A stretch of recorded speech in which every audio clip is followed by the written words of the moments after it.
Hi, my name is JSY, and for the last few weeks, I've been exploring one of the most beautiful countries in this entire world. From its rich history, to its culture, its diversity, to video game hunting, to wrestling competitions, to Disney. I'm of course talking about Japan.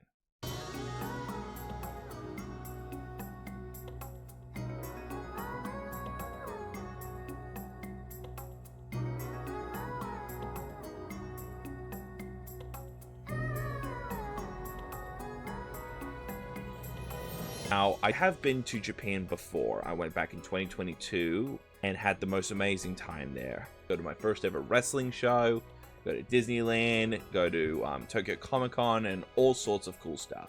This time, I'm flying solo and kind of been able to go at my own pace this time, which I must admit was a really good thing, to be able to go at my own pace and explore this beautiful country at a pace that I felt was appropriate. At least that's what I was hoping for, but then I rolled my foot just before the trip. Yeah, that was fucking brilliant on my part. But that's not to say we did not bring back some absolute beauties while on this trip. So please, sit back, relax, and bear with me as I take you on my trip to gorgeous Japan, with part 1 of this series, where we will be exploring Osaka, Japan.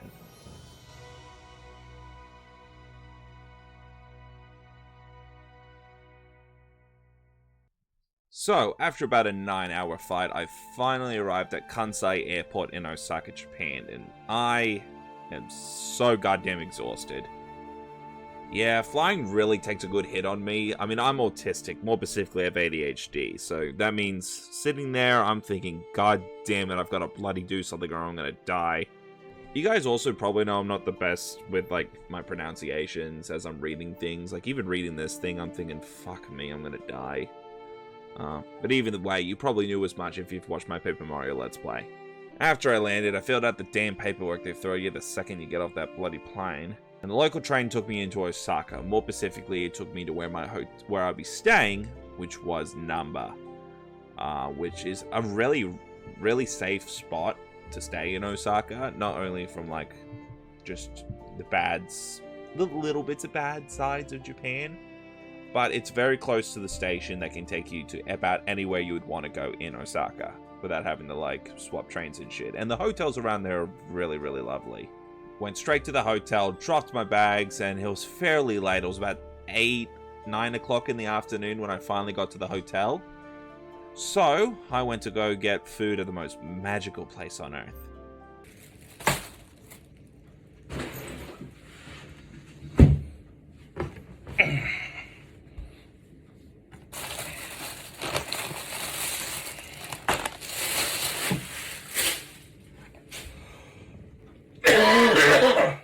Japanese McDonald's. I ain't even kidding. Japanese McDonald's is like a fucking delicacy in Japan. You wouldn't even fucking believe some of the stuff they have on their menu. And the prices? This is the most affordable bits of diabetes we've had since, ever. I'm not even kidding. A Big Mac meal over here is what? $15, depending on what size you get? Over there, I can get a medium Big Mac meal for $7.50. Australia, what the actual fuck? Anyway, after getting a quick bite to eat, I decided to call it a night. As again, I'm bloody exhausted, and I've got a very, very long journey ahead of me.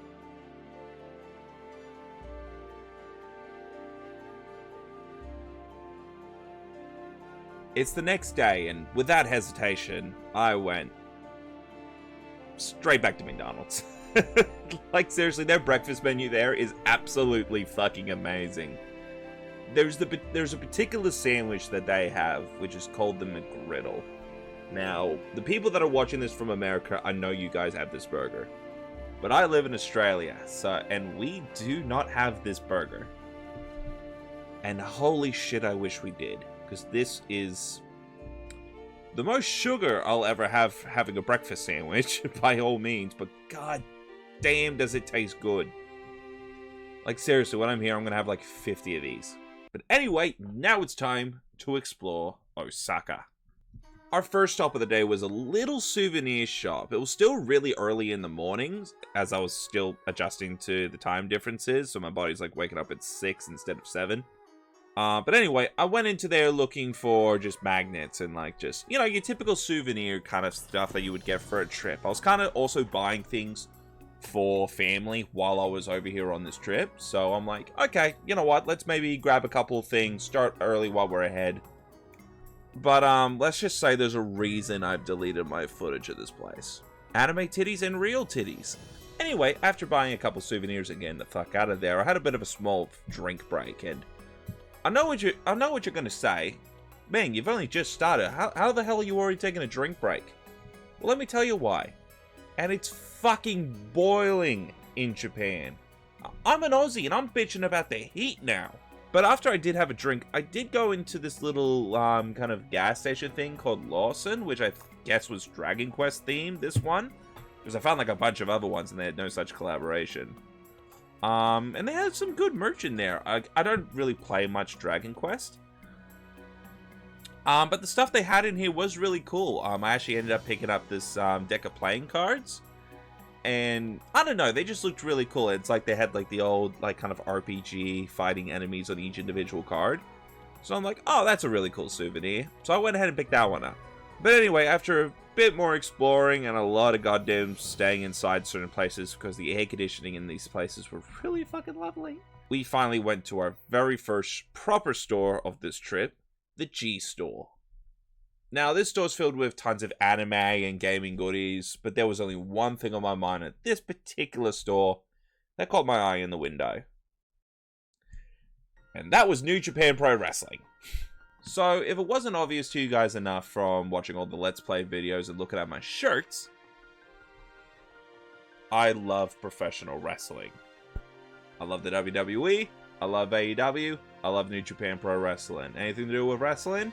If you catch my eye, I'm going to tune in. And more specifically here, when I was booking this trip, I realized I was going to be in Japan in time for the finale of a tournament known as the G1. Now, the G1 is one of the most prestigious tournaments in all of Japanese wrestling. So I had to be in attendance for it.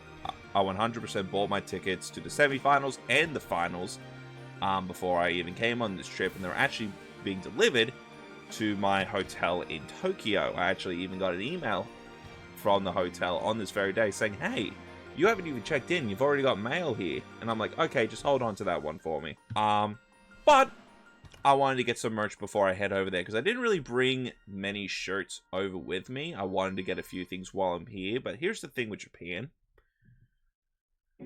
They don't really have things in my size, so finding shirts was very, very hard for me in this country. While exploring this shirt, I noticed they had a bunch of stuff on the wall, even some autographs from wrestlers like Kazuchika Okada, Tetsuya Naito, and the Great Okan, one of the members of the United Empire faction, that one of my personal fucking favorite wrestlers of all time was the leader of, and that's Will Ospreay. I'm a huge Will Ospreay nut, and I know he's not in this country because now he's fighting for AEW. But I still wanted to represent the homeboy, and the first time I ever actually got to see him live, which was at Historic X Over back in 2022, where he was truly the leader of the United Empire. So I went ahead and got this United Empire towel, which is part support banner and part helping me not drown of sweat.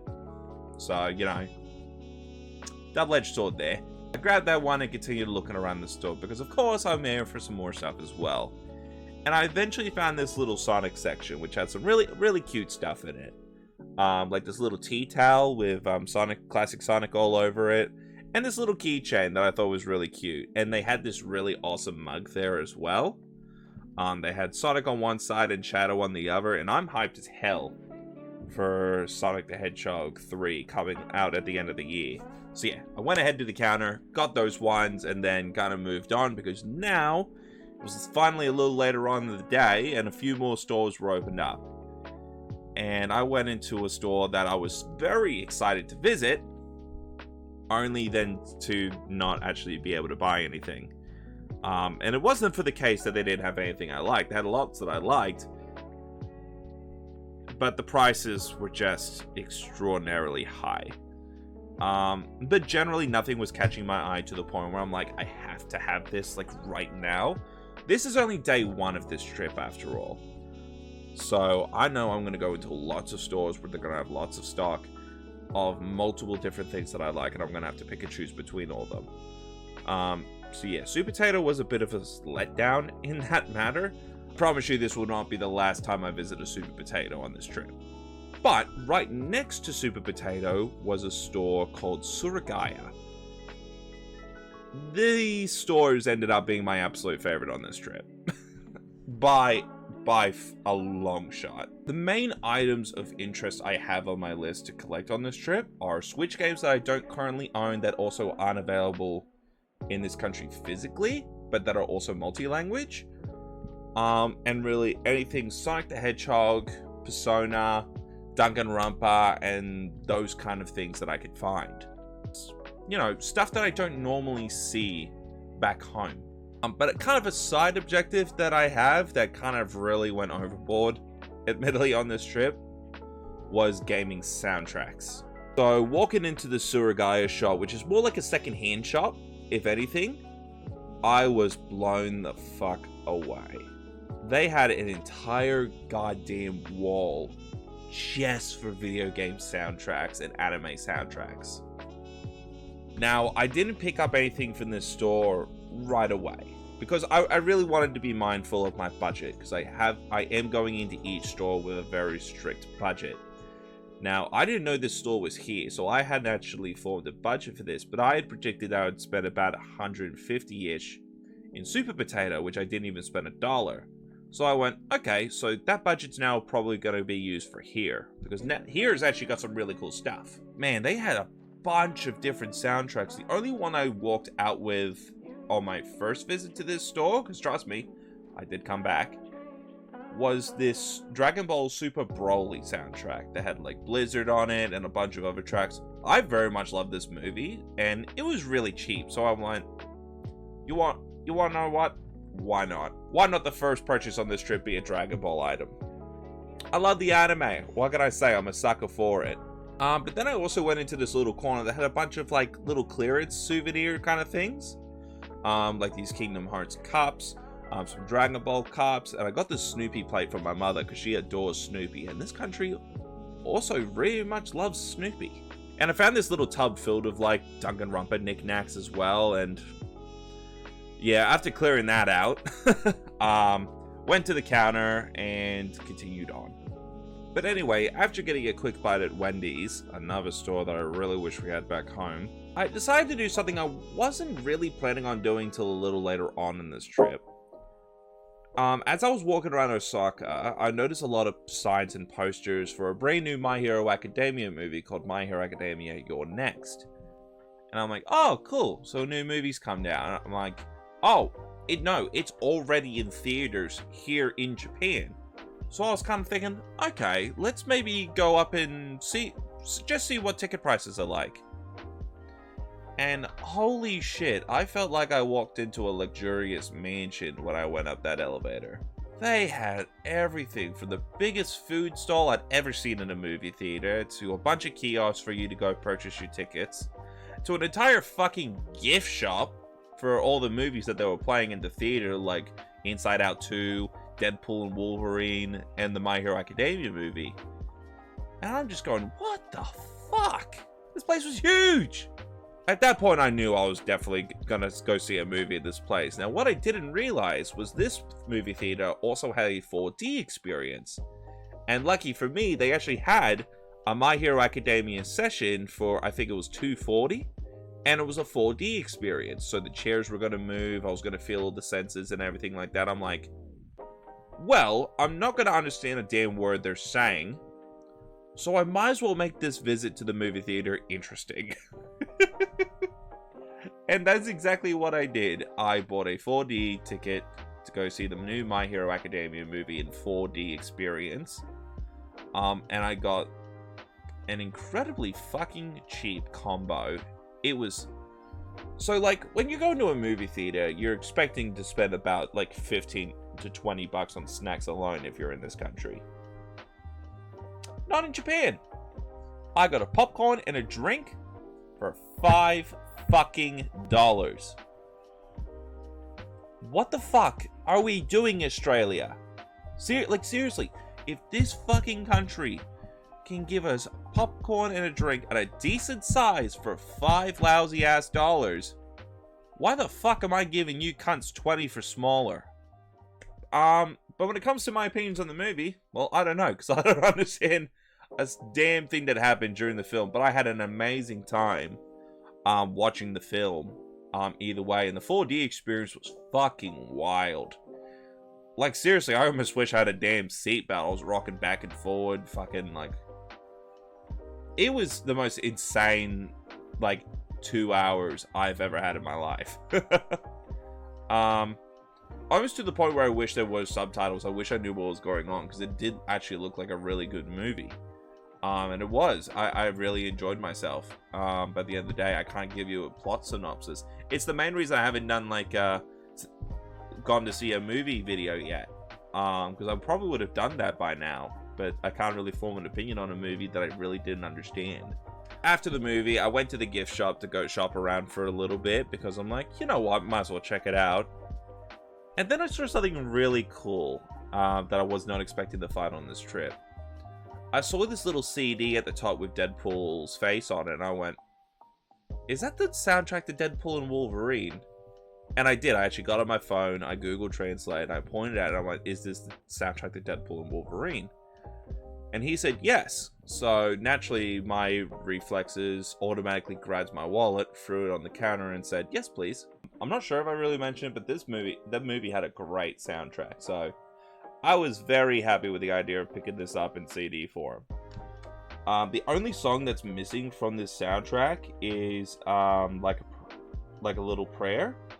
But I don't really mind that as much, as obviously the rest of the really good ones are on there, like the main theme, Bye Bye Bye, and all of them. But yeah, I don't know, this was just a really cool purchase from the trip, and this was only, I don't recall, I think it was about $30, which for a CD with the amount of tracks you got on here, I mean, like, that's fair enough. Our final stop of the day, as I made my exit from the movie theater, was a place called Edon, and my wallet nearly goddamn died in here. So this was more like a proper shopping center and not like the secondhand shops that I've been seeing throughout this whole trip. Because I will say, when you're gonna buy your games and soundtracks and shit, buy them in the secondhand shops, not in like the shopping mall places. Trust me, you'll be saving yourself a stupid amount of money. Right off the bat, once I got into the game section, because there was a lot on this floor, lots of toys, lots of Lego.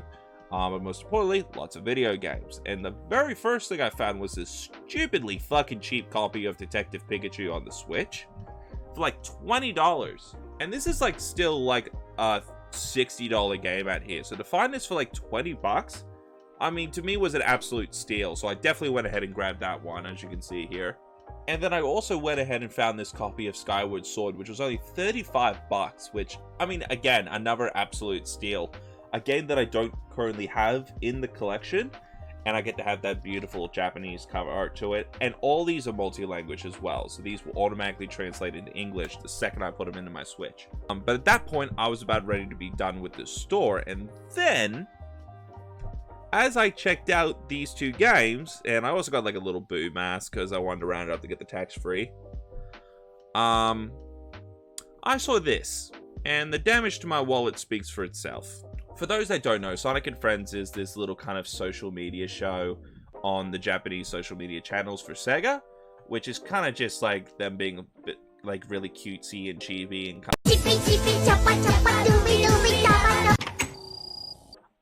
and they have merch for this show in Japan, which I did not know going into this trip. So I grabbed a little keychain plush version of all the characters they had, including this really cute Eggman. Which is the most adorable thing I've ever seen. And there's not enough merch for Dr. Eggman back home, so I'm like, I've got to grab that. I also went ahead and grabbed this tea towel because it was Sonic and Friends in these really awesome Japanese outfits. And I thought that was the most perfect souvenir I could have picked up for my first day here. Like, I got the magnets earlier, sure. But to me, this was my perfect souvenir that really expresses where I am and where I'm buying these things. I am in Japan. And from this point onward, we've got a lot more covered ground. So, I mean, where to next?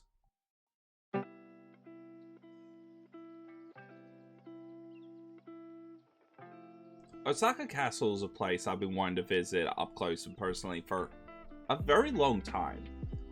Something that's featured in many video games and forms of pop culture. It's one of the buildings I've really wanted to visit on this trip, because last time I really only walked up to it and had a look at it. I didn't actually go inside and had a proper look around, because I know it's like a museum. I knew it was a museum going in, but I really wanted to learn more about the history of Osaka Castle and about the man that made it. And I won't bore you with all the details here, because I know you probably wouldn't really care for that sort of thing. But it was really nice to actually go in and explore such a beautiful piece of architecture and the village around it. All the shrines, all the temples. It was just really fascinating to look at all this beautiful ancient architecture that Japan is just still full of, and they've built their city completely around to make sure that its history is never forgotten and is never taken down or ripped apart. But still, after that, and after such a beautiful view of Osaka, I decided to spend the rest of my day in Umeda. The very first place we went to in Umeda was the Nintendo store, and oh my god, this place is incredible. The second you walk in, you're greeted by the staff, who are always incredibly happy to see you, and that's just a common thing you'll find in Japan. That staff members, no matter what restaurant, no matter what store you go into, you're always going to find staff with the biggest smile on their faces to say hello to you. If you're a Nintendo fan, you're going to have the time of your life in this store. It doesn't matter if you're a Mario fan, if you're a Zelda fan, if you're a Splatoon fan, an Animal Crossing fan, even a Kirby fan. And even little things like Pikmin have lots of merchandise opportunities to choose from. Like even a fucking skateboard for Splatoon, for crying out loud. But I will admit, I didn't really budget much for this store, because I didn't really think I'd find much, and I didn't think it'd be as pricey as it was. Because I will admit, this is one of the locations in Japan that are a little bit overpriced.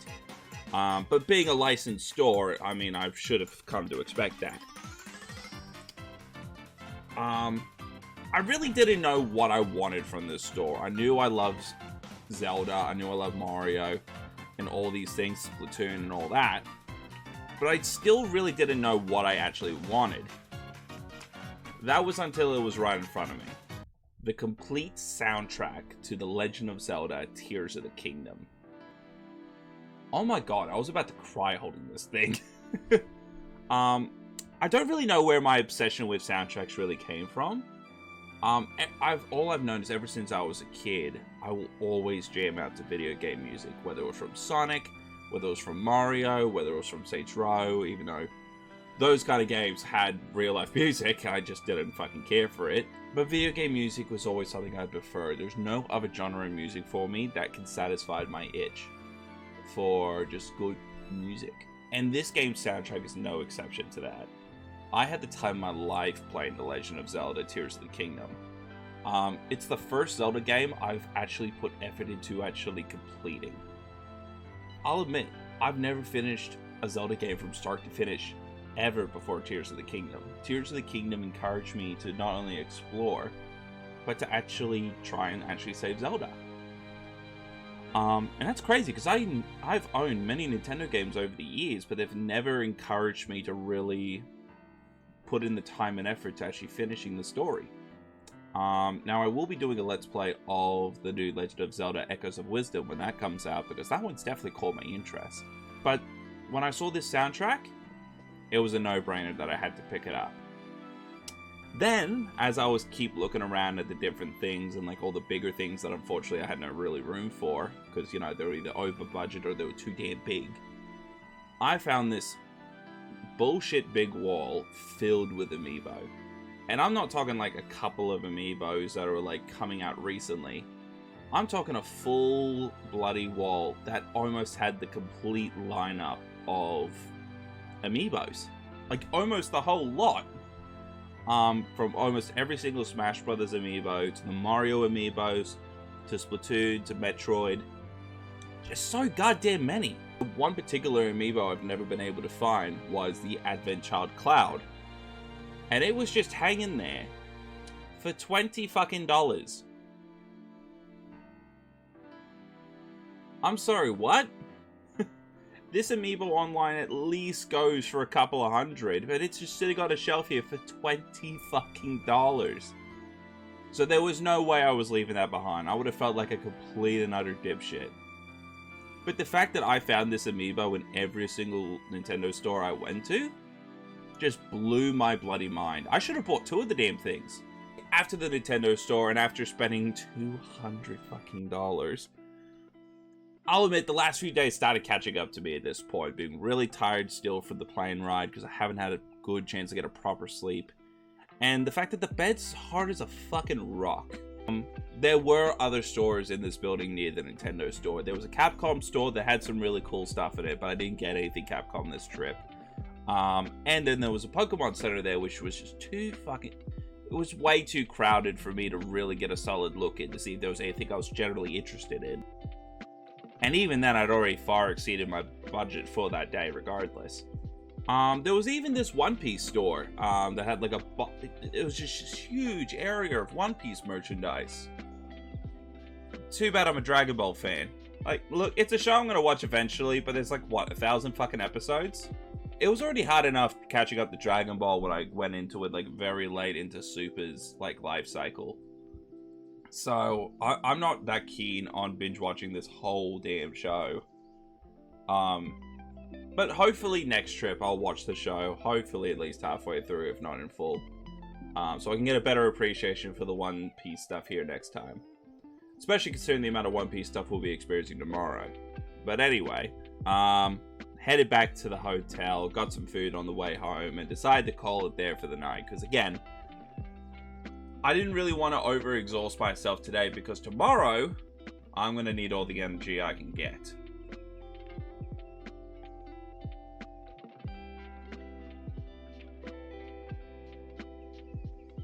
So I got up really early to get there as quickly as possible so I can get ahead of the queue as much as possible so I can get right into the park, get my time area cards to go to certain places, and just be able to experience as much of the park as possible. But it was also blazing fucking hot, so I really didn't want to be in that line longer than I had to be. But then I realized I had made a mistake of booking my trip to this park on a weekend. Which, that was a complete fucking mistake. After boiling in the sun for about an hour and somehow not getting burnt, I finally made it into Universal Studios Japan, and man, this has got to be one of my favorite theme parks on this planet. Because not only you've got your Universal properties like your Minions, your Jurassic Park, your Jaws, but even anime representation at this park is fucking insane. There were 3 anime attractions at the time of my visit. There was the My Hero Academia 4D experience, the Demon Slayer VR coaster, and then there was a One Piece show in the afternoon at Waterworld that you do have to get a paid ticket to go see. And I'm going, good God, I watched 1 out of the 3 of these shows, yippee. I only watched My Hero out of the 3 shows, although I am slowly going to make my way into Demon Slayer. That is the anime I do want to tackle next. And again, One Piece, that's a story for another day. So immediately when the park opened, and after getting my tickets to the One Piece show and my entries to everywhere I wanted to go to in the park, the first stop I wanted to do was the My Hero Academia 4D show. As I saw it had a really short queue, so I'm like, alright, I can get right in and right out. Now I really don't know what the story was, so I'll give it my best shot. There was this music guitar player that did concerts around the world where his quirk kind of manipulated the emotions of the crowd he was performing for. And one day he decided to use his quirk to manipulate a rowdy crowd into calming down immensely. The public didn't like the use of his quirk, even though he tried to explain why he used his quirk to make sure that no one got hurt. The audience didn't care and they called him a bastard for it and got immediately cancelled by his publisher. And he's having one last concert as he goes out, and Deku and friends are just happen to be the security guards for this very show. Mate loses his shit, so it's up to Deku and friends to kind of help him calm down and put an end to his madness. They have a bit of a mini concert at the end, and then he's properly arrested, ending the story. Once I took my seat, this show was an absolute joy to fucking see. This was one of the best 4D experiences I've ever had to do. And I just watched an entire 2-hour damn 4D movie. But man, just the feel of the crowd, feeling the audience, and also just all the practical effects coming at you. It's really immersive and really crazy. And that song at the end gave me so many damn goosebumps. It was a thrill to watch this show.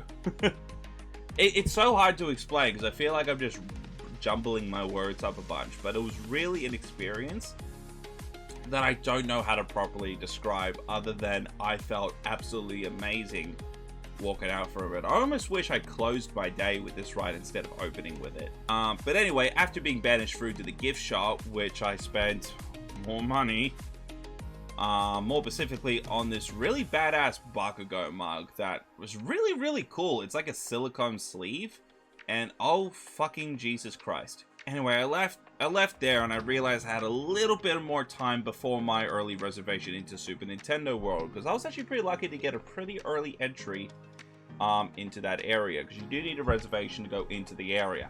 I knew that well before going to the park, so I was ready. And luckily, I got really lucky. But I noticed that there was this Jurassic Park ride on the way that had a really short, like 15-minute long queue. So I'm like, okay, I mean, I could go for a thrill ride before being thrown right into kid-friendly territory. So why not? How bad could it be? This photo perfectly represents my adrenaline coming off of this ride. You're essentially suspended above the park, facing down in this harness, flying around the park like a pterodactyl, and holy fucking shit. The second that thing retracted upwards and I was facing the ground, before we even left the little area, I just about shit my pants. But anyway, 3 heart attacks later, and we're finally on to Super Nintendo World. It's me, Mario!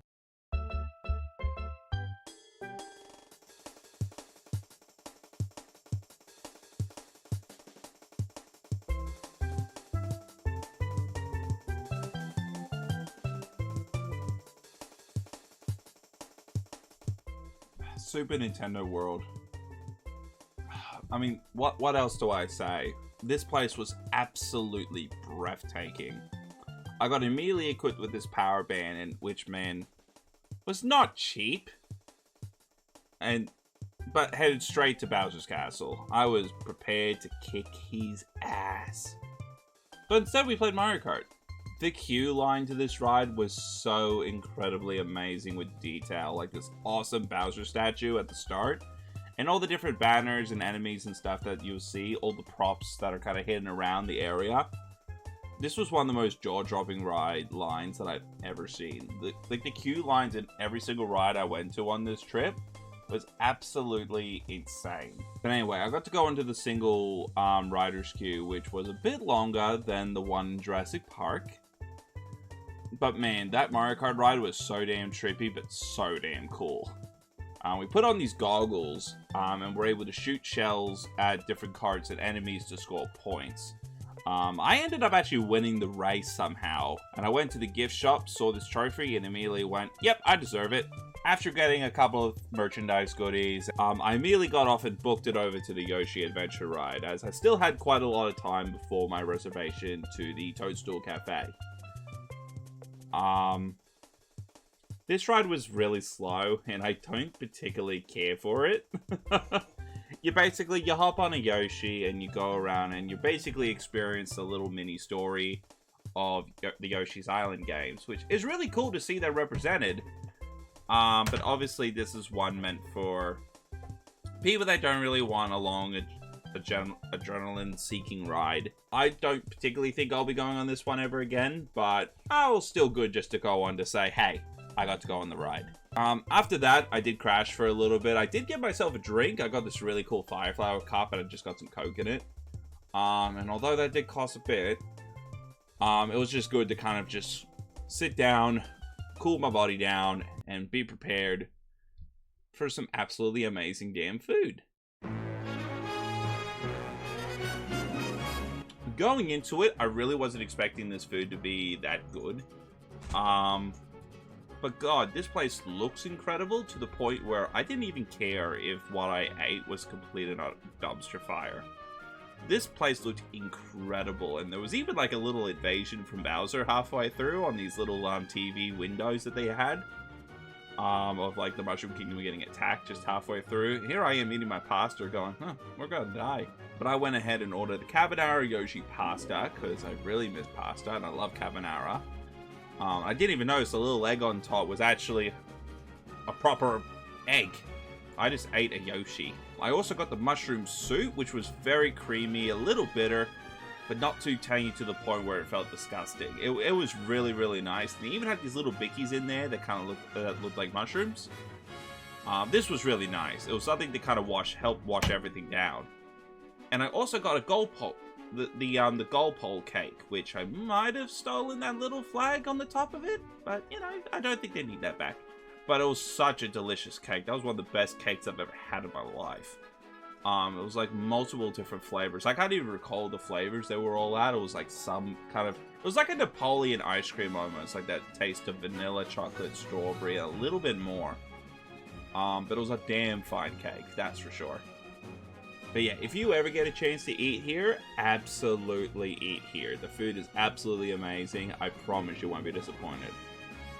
But once I was done eating, I bid Super Nintendo World farewell and headed straight to Snoopy's gift shop because my mother loves Snoopy. I end up getting these plates for her and this really nice little plushie keychain, which she didn't even know that I got for her. She only asked for the plate, but I really wanted to get her something else. And when I saw this Charlie Brown and Snoopy keychain, it was too cute to leave behind. I had to grab that one for her. I also went to this little cart that was selling One Piece stuff. And again, I've never watched the show, but I ended up getting this really cool sweat towel that had One Piece Summer 2024 on it. And apparently I was meant to bring that to the show tonight. But I didn't. So I put it in a locker with the rest of my stuff. Whoops.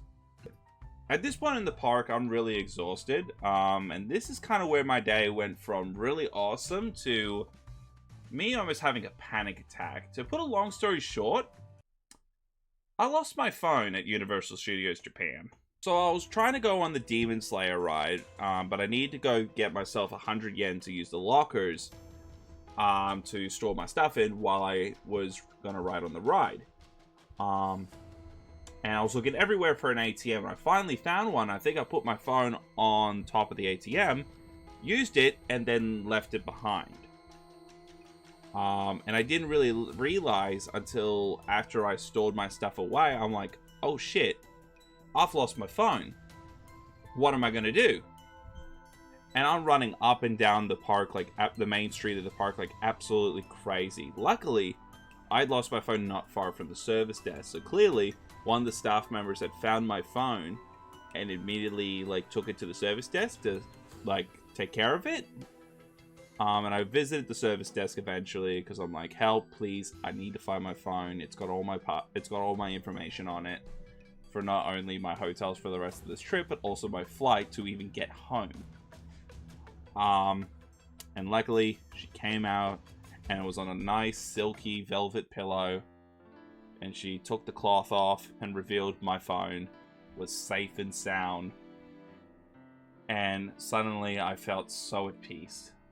But man, that was the most anxiety-filled moment I think I've ever had in my entire life. Because, like, just the idea of being in a foreign country with no idea how to get anywhere and just not having all my information on me, I felt almost naked at that moment. Like, I was in the middle of Japan completely naked with no resources to help me. It shows how reliant we are on our phones now. Like, I learned in that moment how much I rely on my personal device. And it was really fucking scary. But anyway, after retrieving my phone back, I stored all my stuff away, but looked at the time and noticed, well, it's pretty much now time for the One Piece show. So I went ahead, went to the One Piece show, and I went to go see the show. Now, unfortunately, I've got absolutely no footage or photos for you guys for this show because we weren't actually allowed to film any of it. But I'll put up some screenshots that I find on Google for you so you can kind of have a look at what to expect. But this was a really solid show. Now, don't ask me to try to explain the story to you because I've got no fucking idea. And I also don't know how much of the story actually had lots of One Piece spoilers in it. Like, I know this store had the debut of some new form that Luffy had, but I'm not going to put it up because apparently it could be very spoiler heavy to people that I've talked about it with. So, there was a white-haired Luffy. That's about as much as I'm going to say. And it was like the debut for him at this show, which was really cool. Again, this show was really action-packed though. The stunts were amazing. The costumes were extraordinary. This was just a really awesome show to almost end my day on. Almost as good as the one My Hero Academia show at the beginning of the day that I got to see. It was about a good, like, hour-long performance. It was very long, but a very good show. One that I would definitely recommend anyone seeing during the summertime, because usually this show is only on in the summertime. So if you're traveling to Universal Studios Japan during the summer, do yourself a favor and go see the show. It is very, very worth it, I promise you. And that's coming from someone that has never watched a single episode of One Piece. Although I do have one thing. Who is this poor little bastard for the entire show? Like, I'm sorry, but in this heat, I would hate to be the one in that costume. This poor son of a bitch. I think the character's name's Chopper. I feel so bad for the actor that was inside that suit. It was boiling hot, and I barely was getting by bloody fanning myself to cool down. And this guy's got to be in a full bloody bodysuit for the entire 90 minutes. To whoever was in that suit, I respect the hell out of you. But go get some damn water. But anyway, after that, we didn't do too much else. Although I did go on 2 more rides after the show. Because we're not far from closing time at this point. I finally went ahead and got on that Demon Slayer ride, which was really cool. A little bit tight on the knees. It was a very tight fit. I'm not exactly Japanese size, as the lady that rejected me for the Harry Potter ride absolutely lovely put it. But I still fit, and it was really fun. It was like a VR roller coaster, pretty much, and it was really intense. Like, I was not expecting it to be as intense as it was. I was holding on for dear life. And then I ended my day going over to Gru's house to go on the Minions ride, where you essentially turn into a minion and you go through Gru's factory. But yeah, that pretty much explains my entire time at Universal Studios Japan. Again, this is one of my absolute favorite theme parks of all time. I love this theme park to death. And I would 100% recommend it to anyone that is visiting this park. Just have the time of your life. Go all out. Show up early. Get in. Get your time entries. And just have a great time. And I look forward to the theme parks that we're going to be experiencing later on. Although I will admit, I've got one little nitpick for this damn park on the day that I went. So the day that I went, obviously, like I said, it was boiling hot. And, well, I had a plan when it came to, like, if things got a bit too hot. Because I knew there was a Jurassic Park boat ride that gets you completely drenched at the end of the ride. So I'm like, okay, when it gets too hot, I'm going to go on that ride. Guess which ride was on maintenance that day? Thanks, Universal, you fucking cunt.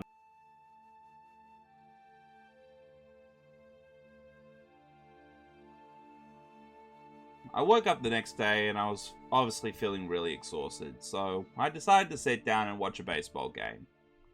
On TV. Naked. In a bathhouse. Surrounded by naked men. There really isn't any other way to sugarcoat that. No, in all seriousness, I decided to relax for the day and not really do much. I wanted a peaceful day to kind of be my final day for now in Osaka, because I will be coming back towards the end of the trip to get my connecting flight back home to Australia. So I decided to spend the day at a place called Spa World. Now, this place is very much like for relaxing. It's an on-scene relaxing kind of facility where you can either sit in the onsens and relax your body, or you can go swim in the pool, eat at the restaurants, play at the arcade, and just have a great time. It's almost like just a facility where you could just sit back, relax, and just do nothing. It's almost like a cruise ship stayed still. That's the best way I could describe this place. It's a cruise ship in a standstill position in the middle of a city. This place was such a relaxing place to be, and I really encourage, if you've got a really long schedule in your holiday, for the love of God, have a day where you just sit down, relax, do nothing, and just enjoy yourself. And that's exactly what I did here. I've got no footage of this place, and for very good reason. Like I said, the naked men. But don't let that steer you away. The onsens really do a number to heal your body. Although some of those things were a bit fucking hot and a bit fucking cold. And I even had the most delicious piece of food I've ever had in my entire life while I was at this place. I had this really lovely omelette rice curry, which is just this, it's like a bowl of, like a circle of rice, covered in an egg omelette, surrounded by curry. Oh, God, I miss that curry. But anyway, now that I'm fully recharged and kind of energized up, it's time to head to Tokyo.